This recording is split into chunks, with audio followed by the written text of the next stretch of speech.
pollination. In the preceding section, you have learned that the male and female gametes in flowering plants are produced in the pollen grains and embryo sac respectively.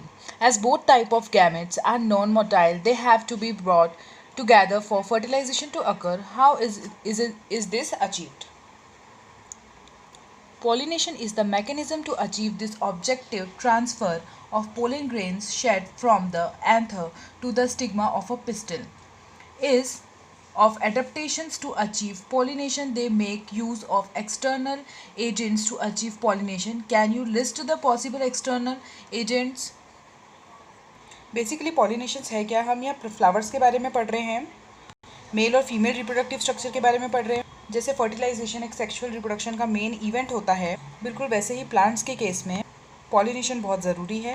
क्योंकि pollination का मतलब क्या है कि जो male gametes हैं, क्योंकि pollen grains जो होते हैं वो कैरी करते हैं मेल गैमेट्स को, तो जब तक pollen grain male reproductive structure से यानी कि एंथर से स्टिग्मा तक नहीं जाएंगे, तब तक पॉलिनेशन नहीं होगी, ना ही फर्टिलाइजेशन होगी.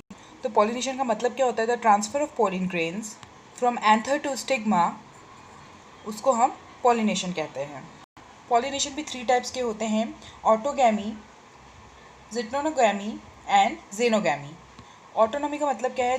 जब हम एक प्लांट के बारे में बात कर रहे हैं जो कि बायसेक्सुअल है, जिसके अंदर मेल और फीमेल दोनों ही कैरेक्टर प्रेजेंट है एक ही प्लांट के अंदर, तो क्या होगा कि उसी फ्लावर के एंथर से उसी फ्लावर के स्टिग्मा तक पॉलन ग्रेन का ट्रांसफ़र होगा, और इस तरीके के पॉलिनेशन को सेल्फ पॉलिनेशन बोलते हैं. ऐसा क्यों? क्योंकि इसमें एक ही फ्लावर की इन्वॉल्वमेंट है. So this is the transfer of pollen grain from anther to the stigma of same flower. अब यहाँ पर सेल्फ पॉलिनेशन होने के लिए 2 कैरेक्टरिस्टिक्स फीचर होते हैं. फर्स्ट है कि यहाँ पर सिंक्रोनाइजेशन होना चाहिए, जिस समय पोलन रिलीज़ हो रहा है उस समय स्टिग्मा रिसेप्टेबल भी होना चाहिए. दूसरा होता है anther and stigma should close to each other, यानी कि इस फ्लावर के अंदर मेल और फीमेल रिप्रोडक्टिव स्ट्रक्चर जो है उन दोनों की पोजीशन काफ़ी नज़दीक होनी चाहिए, तभी जाकर सेल्फ पॉलिनेशन पॉसिबल होगा. कुछ एग्जांपल्स दिए हुए हैं जो दोनों तरीके के फ्लावर्स को, ऐसा बोल सकते हैं कि 2 तरीके फ्लावर को रिप्रोड्यूस करेंगे. फर्स्ट है यहाँ पर वाला जिसको बोलते हैं कॉमन फैंसी, और ऑक्सिलिस यानी कि कैमेलियन. तो 2 तरीके के फ्लावर्स को प्रोड्यूस करते हैं, चेस्मोगैमस एंड क्लिस्टोगैमस. देखिए जो फ्लावर्स होते हैं ना वो हमेशा एक्सपोज्ड होते हैं, है तो बायसेक्सुअल लेकिन एक्सपोज्ड है. तो जब भी कोई फ्लावर एक्सपोज्ड होगा तो किसी दूसरे फ्लावर का जो पोलन ग्रेन है तो वो इस फ्लावर पे भी तो डस्ट हो सकता है, तो एक तरीके से चांसेस हैं क्रॉस पॉलिनेशन के हो सकता है. लेकिन अगर हम क्लिस्टोगैमस फ्लावर के बारे में बात करें, क्लिस्टोगैमस, तो ये बिल्कुल बर्ड लाइक स्ट्रक्चर में होता है, शेप इसका वैसा होता है. क्योंकि ये कभी भी नहीं खुलते, did not open at all, तो इसका मतलब ये है कि उसके अंदर सेल्फ पॉलिनेशन ही होगी, क्योंकि वो बंद ही रहते हैं. दोनों एक दूसरे के नज़दीक होंगे तो सेल्फ पॉलिनेशन ही होगी.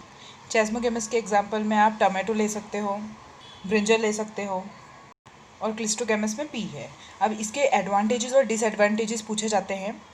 अब फ़ायदा क्या है इस तरीके के फ्लावर्स का? इनको किसी भी पॉलिनेटिंग एजेंट की ज़रूरत नहीं होती है, अश्योर्ड सीड सेट होते हैं ये.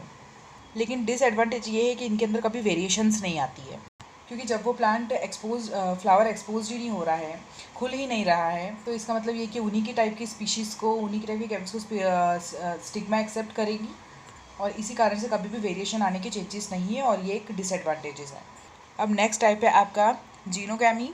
ठीक है, अब इसमें क्या होता है, जो ट्रांसफ़र ऑफ पोलन ग्रेन्स हो रहे हैं एंथर टू द स्टिग्मा, वो डिफरेंट फ्लावर्स में हो रहे हैं.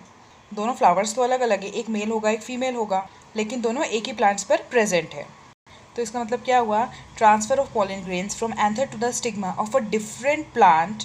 This is the only type of pollination which during pollination brings genetically different type of pollen grains to the stigma. ठीक है, तो प्लांट सेम होगा लेकिन फ्लावर्स डिफरेंट है, तो इसमें भी किसी भी तरीके का वेरिएशन नहीं आएगा. अब क्वेश्चन ये आता है कि बताइए इसमें कौन सा ऐसा पॉलिनेशन है, जनरली वो फंक्शनली तो क्रॉस पॉलिनेशन है, लेकिन जेनेटिकली वो क्या है? सेल्फ पॉलिनेशन है. जेनेटिकली इसलिए है क्योंकि इसके अंदर कोई भी वेरिएशंस नहीं आ रहा है. ये जो जीनोगैमी है इसको एनोगैमी भी कहा जाता है. इसमें फ्लावर्स तो डिफरेंट है, ये मेल अलग है और फीमेल अलग है, लेकिन साथ में प्लांट्स भी अलग अलग है. तो जब 2 अलग अलग तरीके के प्लांट्स होंगे तो जेनेटिक मटेरियल भी अलग अलग होगा, और इसमें ज़्यादा चांसेस होते हैं वेरिएशन आने के। चलिए, तो ये आपका पॉलिनेशन हो गया है। ठीक है, इसमें 3 टाइप्स होते हैं, ऑटोगैमी, जिटनोगैमी और जेनोगैमी।